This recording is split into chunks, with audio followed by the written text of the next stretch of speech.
I went for a walk today. Thought I'd go for a walk on the new nature reserve. I'd heard all about it years ago. They'd preserved a part of our heritage for us and closed a path, which was why it got into the papers.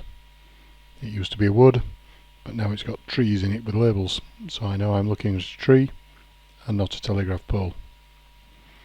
That makes it easier to walk around without feeling intimidated by unknown timber. If it falls on me, I'll be able to give the doctor a name.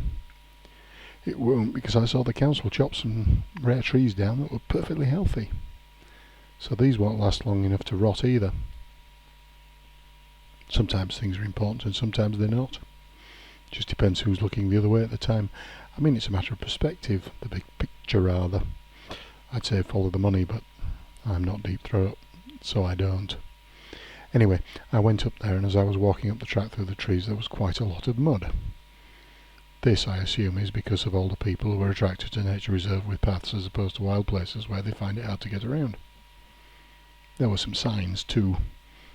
They didn't used to be there when we went up there. In those days we were safe, and I seem to remember finding my way around quite well. Now there were signs about falling boulders and soft ground and dangerous cliff. I used to like him till he sang at that tennis competition. He was a danger to himself, not me. There were signs on the way in. One of the signs was about dog owners being welcome, but could they pick it up? Seems pointless to have 4 legs and be carried all the time, but there you go. There was another sign about how they have to maintain everything they put up, and could we donate to join their Friends of organisation to help them with the things they'd put up and left that would rot. What a set of friendly people they must be to be so giving and to have formed a group to have to be friendly and all together, and to be able to take from us for our benefit on their land that used to be ours. Anyway, there was a very friendly young woman lying in the bottom of a shallow depression, and she looked like she might get cold if she wasn't careful. I told her to be careful on the path because there were some old tic-tac boxes pressed into the mud, and they could be mighty sharp if they break. They hadn't been picked up near a sign that had been put up about picking up litter.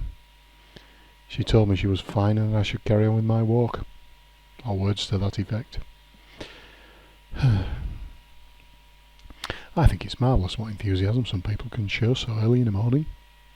I normally need a few more cups of tea to be that vigorous. One of the local councillors passed through a hedge nearby but didn't seem to see me. He seemed pretty vigorous too, going at that speed.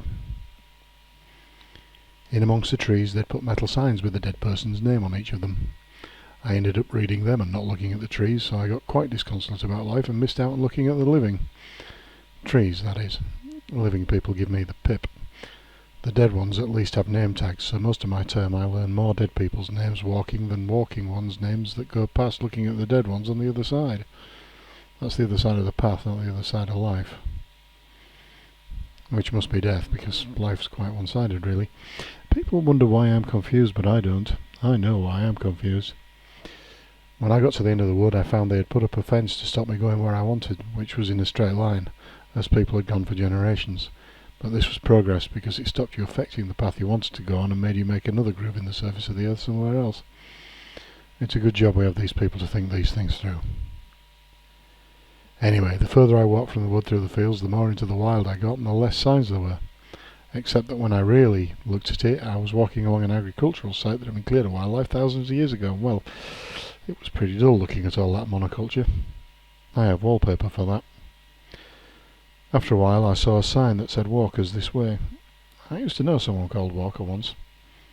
His wife used to cook herself in the garden all summer until she was nut brown and wait for the winter to cool off so she could do it all again next summer. I tried staying still on a sun chair for a long time like that once and got cramp. Fell off trying to stretch the affected limb and caught my leg in the webbing. I stayed in the rest of that summer with a broken leg. It was the walkers and breaking my leg that had made me want to go for long walks. And now they even had their own sign. It was at that point that some real walkers came along. They had poles to help them stay upright and maps in plastic cases in case the sun came out and they dried up too fast. I pointed to the sign pointing to where they were going, and they looked at their maps, nodded and thanked me, and carried on a little more briskly than they had as they approached me. When walkers approach me, they always look a little as if I may mug them. I wouldn't, because I'm not fit enough to carry all the equipment they carry. So I say hello, and they usually don't smile but say hello, and then as they go past me I make sure they don't turn to stab me with their walking poles, because I have no idea who they are. I followed the signs for a while, and then I realised there weren't any more, so I looked at my watch.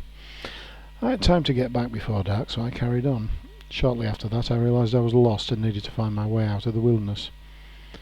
I looked around at the farmland, which all looked the same, and I looked at the sun, which you could get bearings from, I'd been told, but it was very bright and I couldn't make them out.